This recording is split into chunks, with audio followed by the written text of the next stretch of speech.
Hey, this is Sky. Welcome to my YouTube channel. I want to talk about staying wild. That's my advice to a lot of people, is to stay wild.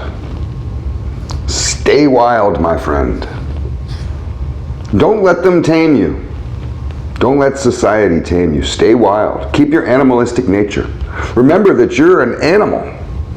You're not some alien dropped down here in a spaceship. They like to push that kind of conspiracy bullshit on the History Channel, on those alien shows. I watch a lot of them. I love those fucking alien shows, but I can never understand that idea. They call it panspermia, where the whole human race is just a seed from some alien civilization. Maybe so, who knows? But it's weird. And, Alan Watts, the philosopher, one of my favorite philosophers, he talks about this, that it's weird that humans from birth are kind of trained, mentally trained, to feel like that we don't belong on this planet, where we have lost any kind of instinct of survival. You watch a horse, a little baby horse is born, and within a couple hours that thing is standing and galloping around. You know, these lizards, here in Florida, we got fucking lizards everywhere. These lizards are born and they don't even know who their mother or father is. They're just little tiny little micro lizards out there cruising around, killing little tiny bugs. They're just on their own.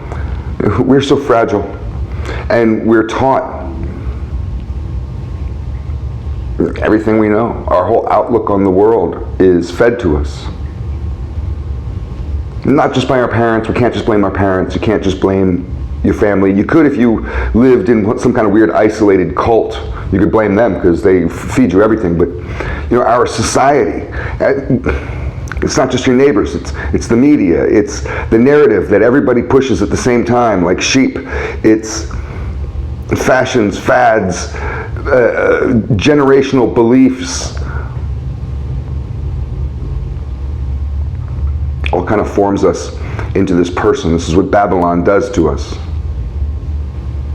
Go listen to fucking reggae music. I'm wearing my Bob Marley shirt today. They talk about this shit a lot in reggae music, man. It's a theme that they talk about. Like in the older reggae, the 70s and 80s, original roots reggae. About how Babylon will beat you down. It'll brainwash you, trick you, turn you into somebody that you never thought you'd end up being, have you doing stuff that you never thought you'd end up doing, going against your nature, your own human nature, losing your identity, tricking you into thinking that you're not even an animal. You can't even survive anymore. You need them to survive. You need corporations to survive. You need products to survive. You need the grocery store to survive. You need Babylon for your survival. There's some of this that's just reality. I go to the grocery store every few days. It feels like I'm always up there buying fucking groceries. $100 worth of groceries is just a few bags. Yeah, it makes me feel old. When I was in my mid-20s, I was working out a lot, doing a lot of bodybuilding, and I was trying to pound calories. I'd go up there with 25 bucks, come out with several bags of groceries, have like bodybuilder food, not just regular person food. I'd eat whole boxes of spaghetti and pounds of meat. Now I get $100 and it feels like the fridge just absorbs it, like a drop of water on a sponge. Babylon will change you. It'll warp you. It'll colonize you, domesticate you.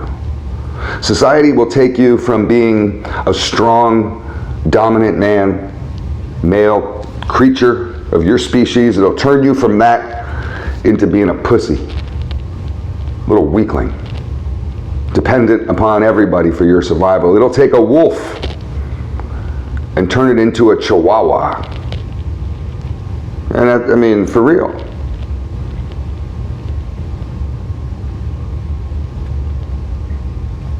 We get softened.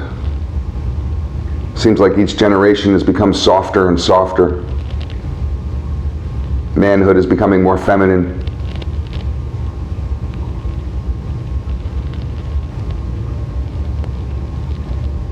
You know what that Patty Hearst syndrome is? You got to be careful that you don't get Patty Hearst syndrome. We all have it, to a certain degree. Not all of us, I guess. This is why I'm saying stay wild.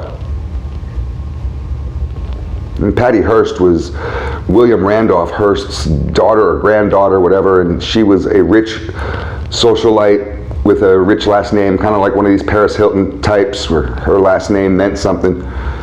The Hearst family owns forests, trees all over the country. They own paper mills, they own newspapers, they own media outlets. They're old money. She was from that. She got kidnapped by, what was it, like the Lebanese Symbiotic Army, some kind of bullshit 60s liberal, progressive nut jobs. And the hippie kind of movement, these left-wing motherfuckers, they had their extremists. And you know, these are the types that would go and drive spikes into trees and chain themselves to battleships and whatever. But her group were kind of more revolutionary, more wild. They went on bank robbery sprees. But the thing was that she didn't just join these motherfuckers. She was kidnapped by them. Patty Hearst was kidnapped. They probably have a movie about it. She got kidnapped. And they brainwashed her. Like put her in a closet and repeated shit to her all day. You know, legit brainwashed her. And then within, I don't know how long a time, but instead of releasing her, or her escaping, she became one of them.